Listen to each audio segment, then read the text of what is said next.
Berikutnya, kita akan mempelajari transport pasif lebih lengkap lagi.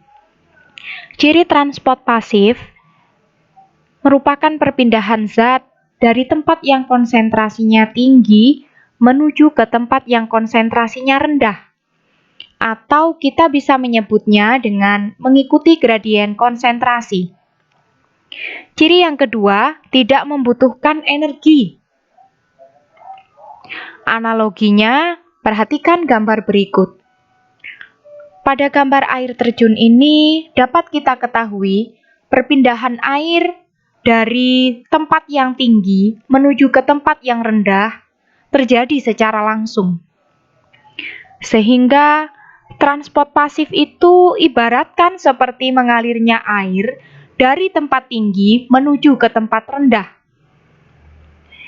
Mengalirnya air dari tempat tinggi menuju ke tempat rendah tidak membutuhkan alat bantu apapun. Proses perpindahan air pada gambar di samping tidak membutuhkan energi. Istilah penting yang perlu untuk kalian pahami, yang pertama adalah zat pelarut, yang kedua zat terlarut, kemudian hipertonik dan hipotonik. Perhatikan gambar bejana yang saya tampilkan.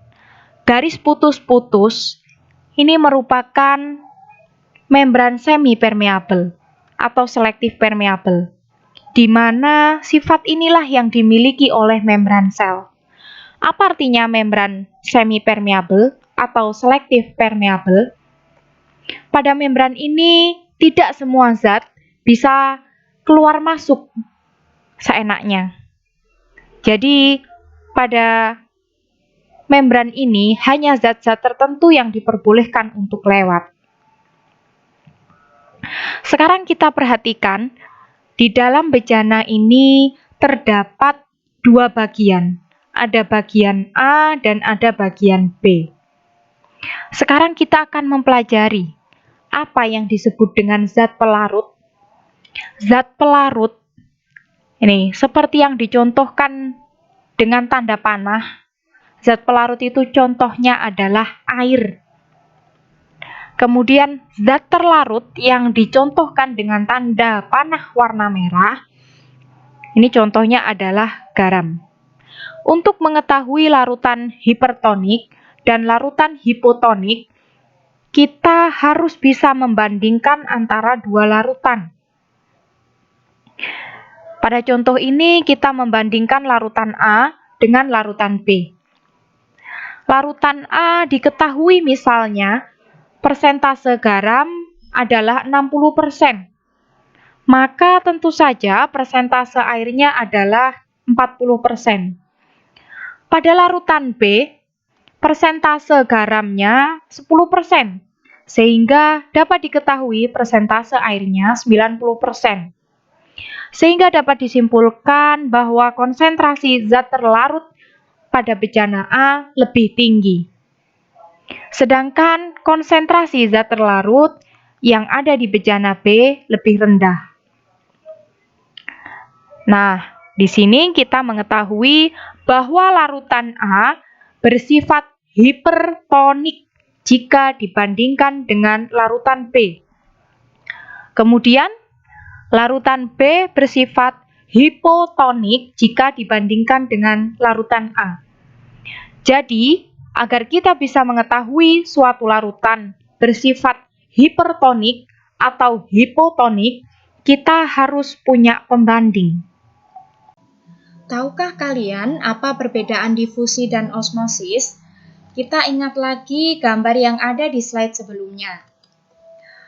Kedua larutan ini, larutan A dan larutan B, akan berusaha untuk menyeimbangkan konsentrasinya.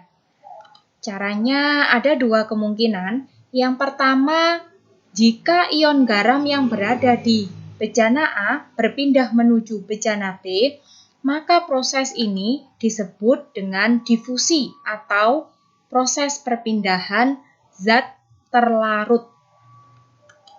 Kemudian, kemungkinan yang kedua, jika air pada bejana B berpindah menuju bejana A, maka proses ini disebut dengan osmosis atau perpindahan zat pelarut. Jadi, kalau difusi yang berpindah adalah zat terlarutnya atau dalam hal ini adalah ion garam. Sedangkan pada proses osmosis yang berpindah adalah zat pelarutnya atau dalam proses ini adalah air. Jika terjadi osmosis, maka di akhir peristiwa akan terlihat bejana A volumenya lebih banyak daripada bejana B karena air yang berada di bejana B berpindah menuju bejana A. Hal ini bertujuan untuk menyamakan konsentrasi antara kedua bejana tersebut. Bagaimana jika yang terjadi adalah difusi? Nah, coba gambarkan kemungkinan yang terjadi di buku tugas kalian. Pada kenyataannya, dalam suatu wadah, atau lebih khususnya sel, difusi dan osmosis selalu berlangsung bersamaan. Bagaimana dengan difusi terbantu atau difusi terfasilitasi? Ingat kembali gambar membran sel.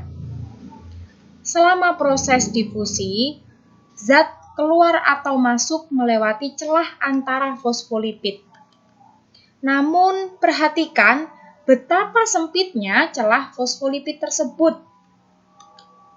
Bagaimana jika ukuran zat yang akan lewat lebih besar daripada celah fosfolipid?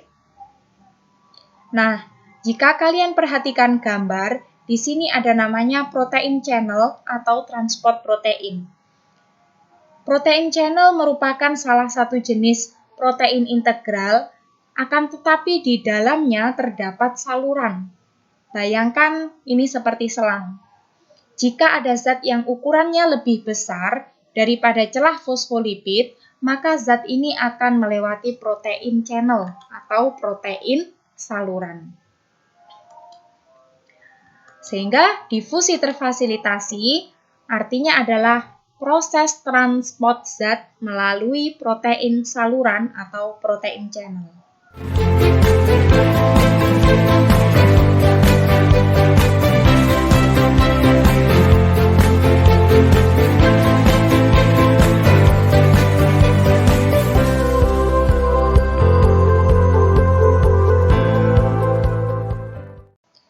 Berikutnya kita akan belajar tentang transport aktif.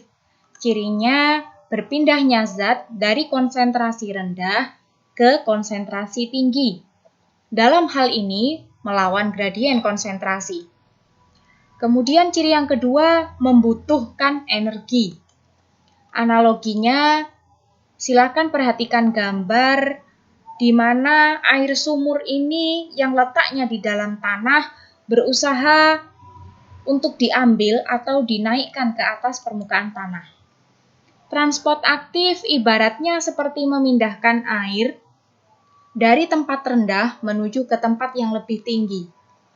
Misalnya mengalirkan air sumur menuju bak mandi.